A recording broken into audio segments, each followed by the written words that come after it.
নমস্কার বন্ধুরা, আজ আমি ঘটি হাতা ব্লাউজ কাটিং ও সেলাই দেখাচ্ছি। তার জন্য আমি 32 সাইজ ব্লাউজের ঘটি হাতা রেডি করছি। হাতার জন্য আমার কাপড় নিয়েছি 10 ইঞ্চি, আমি রেডি করব 7 ইঞ্চি, আর 3 ইঞ্চি আমি বাড়তি নিয়ে নিয়েছি কুচির প্লেটের জন্য। তো আমি ছোট্ট ছোট্ট করে কুচি দিয়ে দিচ্ছি, কুচি দিয়ে সেলাই করে নিচ্ছি। সেলাই দিয়ে একইভাবে আমি আরেকটা হাতারও কুচির প্লেটগুলো ছোট ছোট করবে তোমরাও আমার মতো, তাহলে দেখতে ভালো হবে।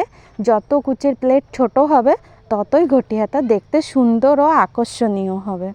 তো আমি বর্ডারের জন্য অন্য কালার ইউজ করেছি, তোমরা যদি না চাও তো তুমি একই কালারের করতে পারো।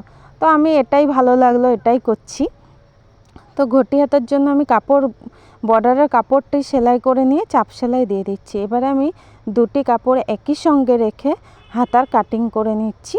কাটিং করার পরে এবারে মোহরি সেলাই দিয়ে আমি মুড়ে নিচ্ছি কাপড় মুড়ে নিয়ে তারপর আমি রেডি করে নেব ঘটি হাতা। তো তোমরাও বলো ঘটি হাতা ব্লাউজ তোমরা কে কে জানো আর কে কে জানো না। আর আমি 32 সাইজ ব্লাউজের হাতা রেডি করছি, তাই আমি এই মাপটি নিয়েছি। তোমরা যদি 34 36 করতে চাও অন্য মাপ নেবে।